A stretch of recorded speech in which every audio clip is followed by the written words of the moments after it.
Middle class की कमर तोड़ दी, करनी आपकी फिक्र छोड़ दी, आप भी भीड़ हो उसी ही दौड़ की जिसने कबर खुद की खोद दी। कैसे वो नीट का एग्जाम लीक का, सड़कों पर युवा देश का घसीटा। यो प्राउड टू बी कॉकरोच छाते तलवे इनके मीडिया, देखते ही प्रेस कॉन्फ्रेंस पीएम गायब जैसे चिड़िया। और जिन लोगों ने नीट का पेपर कैंसिल होने की वजह से जो सुसाइड किया है, बहुत शर्म की बात है। इनको डूब के मर जाना चाहिए जितने भी ये नेता लोग हैं। हमारे जो शिक्षा मंत्री हैं उनको अभी तक ये शर्म नहीं आई है कि इतना यूथ उनके पीछे पड़ा है, किसी रीजन होगा। इतने बच्चे सुसाइड कर चुके हैं, उनके माँ बाप से जाके पूछिए ना उनका दर्द क्या है, उनके बारे में कोई बात नहीं करना चाह रहा। आज के जो मौजूदा हालात है देश में, सांप्रदायिकता की आग में झोंक दिया गया है। युवाओं को ये हिंदू मुसलमान ईसाई सिख के जो एक पूरा वो चल रहा है कॉन्फ्लिक्ट, वो नहीं चाहिए उनको। धार्मिक स्लोगन या धार्मिक दंगे नहीं चाहिए उन्हें, रोजगार चाहिए, उन्हें अच्छी शिक्षा चाहिए, जो ये सरकार पूरी तरीके से दे पाने में असफल। सन 2014 में मैं क्लास 10th में थी, तब मुझको ये भी नहीं पता था कि हिंदू मुस्लिम जैसी कोई चीज़ें होती हैं। जैसे बीजेपी आई और मैं मास्टर्स में आई, ये सब चीज़ें मैंने की। एक बार मैंने एमबीए का एग्जाम दिया जो कि लीक हो गया था वो भी। फिर उसके बाद हमको ये पता चला कि हिंदू मुस्लिम जैसी भी चीज़ें होती है। हमने इंस्टाग्राम देखा, फेसबुक देखा, सोशल मीडिया पे आए, तो इस सरकार पे मुझको सिर्फ यही चीज़ें दिखाई देती है।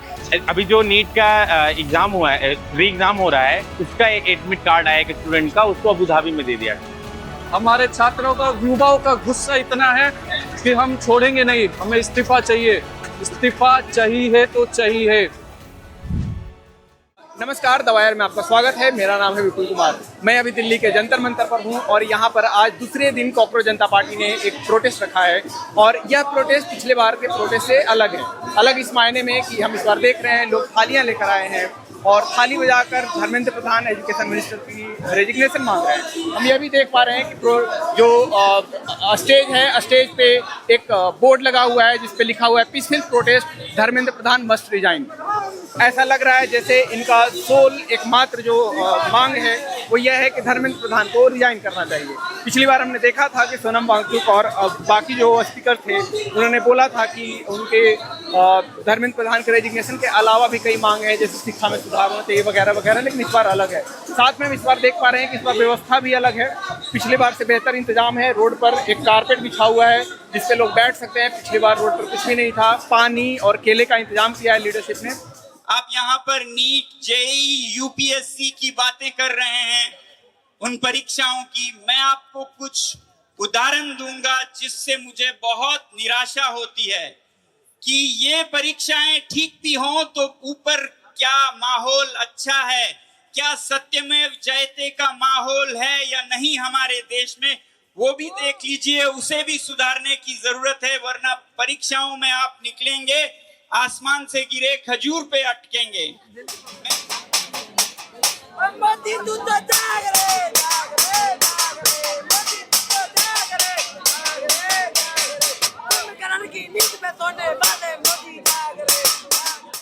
मैं कोई नीट का पेपर नहीं दे रहा, लेकिन लाखों छात्रों के, युवाओं के सपोर्ट में मैं यहाँ पे आया हूँ।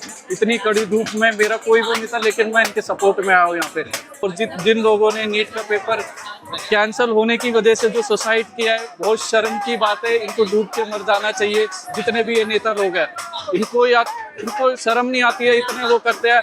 अब इनको इस्तीफा देना जरूरी है क्योंकि हमने अपना नेता चुन लिया है। हमारा नेता हमारे स्टेज पे है कॉकरोच जनता पार्टी से। हमारे छात्रों का, युवाओं का गुस्सा इतना है कि हम छोड़ेंगे नहीं, हमें इस्तीफा चाहिए, इस्तीफा चाहिए तो चाहिए।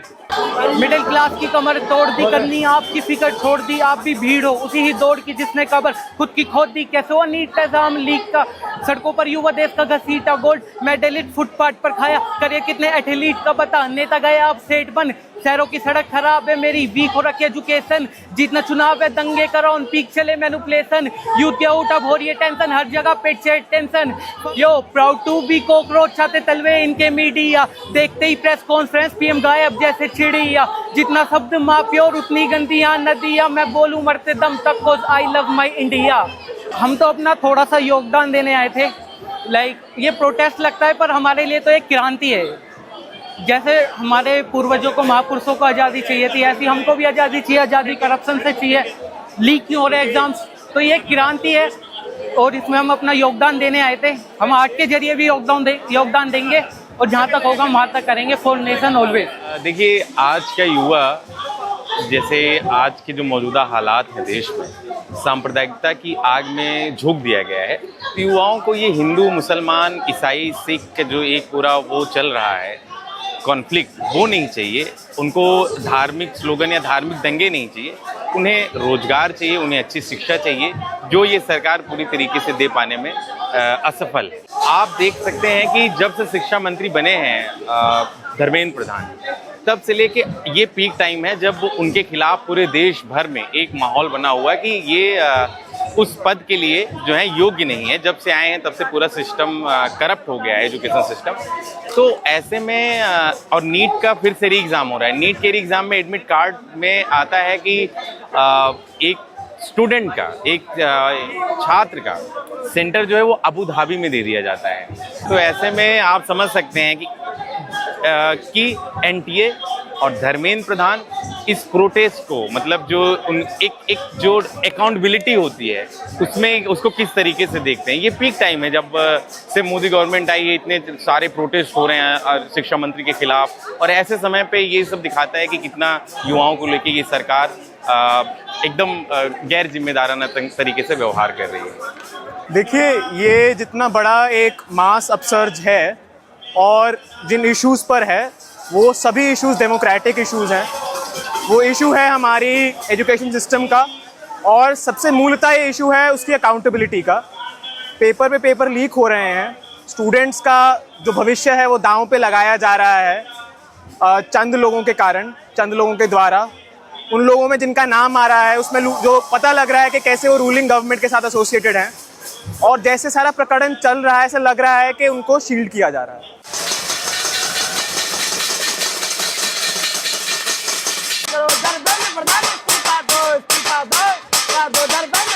मैं आगरा से आया हूँ, उत्तर प्रदेश, जहाँ योगी आदित्यनाथ जी का घर है, जहाँ पेपर लीक रोज ही ना होते हैं, जहाँ लेखपाल हो और एसआई घोटाले हो, वहाँ जहाँ जनता के पैसे को घोटाले में लगा दिया जाता हो, उस उत्तर प्रदेश से मैं आया हूँ। इस उत्तर प्रदेश में खुद विधायक, खुद सांसद बीजेपी के हो, वो हमारी आवाज कदम तक नहीं उठा पा रहे। जब प्रधानमंत्री परीक्षा पर चर्चा करते हैं तो आज पेपर लीक पर प्रधानमंत्री क्यों नहीं चर्चा करना चाहते? हम उनको जगाने आए हैं जो कुंभकर्ण की नींद में सो गए हैं प्रधानमंत्री जी, और कुंभकर्ण की नींद में सोने वाले मोदी जी, आप जागो। आज छात्र जंतर मंतर पर आए हैं, हमसे आप संबोधन करो, हमसे बात करो, हमसे पेपर लीक पर बात करो। खाली हम लेके आए हैं प्रधानमंत्री को जो कुंभकर्ण की नींद में सो चुके हैं, उनको जगाने के लिए। रेजिग्नेशन धर्मेंद्र प्रधान को इसलिए भी देना जरूरी है, इससे एक दबदबा बनेगा सरकार पे, एक वॉइस जाएगी, एक आवाज उठेगी कि हाँ भाई यूथ में इतनी पावर है। आजकल ये क्या सोच के बैठ गए हैं कि हम सुपीरियर है, हमें कोई कुछ नहीं बिगाड़ सकता। ये बहुत गलत बात है।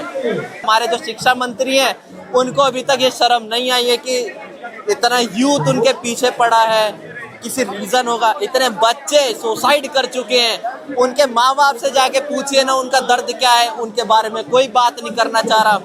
आप देखें तो सारे सेंट्रल यूनिवर्सिटीज़ में किस तरीके से लगातार 400% 400% फीस बढ़ाई जा रही है, और प्राइवेट कोर्सेज लाए जा रहे हैं उसके नाम पे। अंबानी, अडानी और बाकी सारे प्राइवेट कोर्सेज लाके, मतलब ये जान लीजिए लाखों रुपए के कोर्स बेचे जा रहे हैं।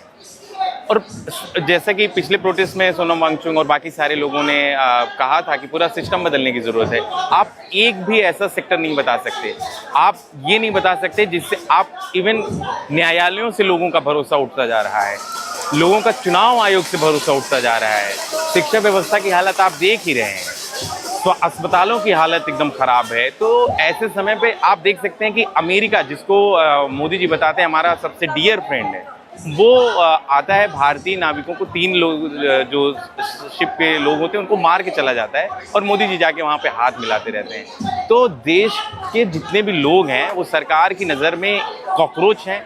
जो यूथ हैं वो तो कॉकरोच है, बाकी और जो लोग हैं वो कीड़े मकोड़े हैं, उससे ज़्यादा कुछ नहीं है। उनके जान की, उनके भविष्य की, उनके जीवन की कोई भी रिस्पॉन्सिबिलिटी लेने वाला कोई नहीं है। तो पूरा सिस्टम करप्ट हो गया, पूरा सिस्टम बदलने की ज़रूरत है।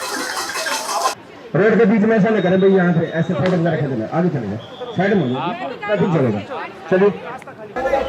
देखिए सरकारें आई हैं और गई हैं। सन 2014 में मैं क्लास 10th में थी तब मुझको ये भी नहीं पता था कि हिंदू मुस्लिम जैसी कोई चीज़ें होती हैं। जैसे बीजेपी आई और मैं मास्टर्स में आई, ये सब चीज़ें मैंने की। एक बार मैंने एमबीए का एग्ज़ाम दिया जो कि लीक हो गया था वो भी। फिर उसके बाद हमको ये पता चला कि हिंदू मुस्लिम जैसी भी चीज़ें होती है। हमने इंस्टाग्राम देखा, फेसबुक देखा, सोशल मीडिया पे आए तो इस सरकार पे मुझको सिर्फ यही चीज़ें दिखाई देती है। बाकी हॉस्पिटल्स की हालत क्या है, एजुकेशन की हालत क्या है, ये सारे जो मुद्दे हैं सभी लोगों को दिखाई देते हैं। तो बहुत ही ख़राब व्यवस्था कर रखी है ओवरऑल पूरे इंडिया में। ठीक है, मुझको लगता है साउथ जो इंडिया के लोग हैं वो ज़्यादा लिटरेट हैं, स्पेशली नॉर्थ इंडिया के जो लोग हैं वो कम लिटरेट हैं। बाकी हमारे जो कैबिनेट मिनिस्टर हैं और पूरी मिनिस्ट्री है वो ज़्यादातर अनपढ़ है, उनको कुछ नहीं पता है। चाहे हमारे दिल्ली की सीएम हो वो उल्टे सीधे बयान देती हैं, और जो कुछ हमारे एजुकेशन मिनिस्टर हैं बाकी सारे ये अपनी अकाउंटेबिलिटी नहीं लेते हैं। हम इनसे अगर मुद्दों पर बात करते हैं तो ये हिंदू मुस्लिम के मुद्दे बीच में लेकर आते हैं। वो कहते हैं जहाँ पे सच्चाई के लिए आवाज उठेगी ना, ऐसे ऐसे अंधभक्ति से पैदा होंगे उस आवाज ने रोकने के लिए। तो भाई आप सीधा प्रोपेगेंडा चलाते हैं। मैम आप यहाँ पे क्या उम्मीद लेकर आई थी, क्या आपके कंसर्न थे? उम्मीद लेके आई थी भाई, अच्छा प्रोटेस्ट कर रहे हैं, बड़ी आवाज उठा रहे हैं बच्चे आने वाली जेनजीस के लिए, सब चीज के लिए। वो पर इसे जो ये एक आधे ये पैदा हो रहे हैं ना, ये चीज को खराब करने के लिए, लड़ाई करने के लिए, उमर खालिद, हिंदू मुस्लिम, ये सब चीज पैदा कर रही है। आई ये चीज खराब कर रही है। सुनो ये पता क्या है, ये सिर्फ एक क्लिप लेने आया, वायरल होना आया है और बढ़िया वायरल हो जा, बढ़िया है सोशल मीडिया पर छा जा, और किम में नहीं आ रही है। उमर खालिद इनसे जरा ये भी पूछो जिसको स्पेशल ट्रीटमेंट दिया गया था, सर्विस दी गई थी, उसका क्या हुआ, उस लड़की का क्या हुआ, उनके बारे में कुछ नहीं पूछना, पर उमर खालिद के बारे में पूछना है। आप कहाँ से आई हैं, क्या करती हैं? मैं तो हरियाणा से आई हूँ, मॉडलिंग करूँ, ये मेरा तो हो गया, ये अंधभक्ता की लेनी देनी करूँ भाई मैं तो। हिंदू बनना मैंने सीखा गीता से, बनना मुसलमान सीखा कुरान से, बाइबल से सीखा, ईसाई बनना पर इंसान बनना मैंने सीखा। संविधान से कुछ करने की आग जब सर चढ़ती है, अंगार से चिंगारी की तलब बढ़ती है। जैसे भारत रत्न डॉक्टर भीमराव जी, जिन्हें पढ़ने से रोका उनको दुनिया पढ़ती है। बोलो सारे यहाँ पे जय भीम होना चाहिए क्या? जय भीम नारा लगना चाहिए, जय भीम देश बोले सारा जय भीम, जय भीम।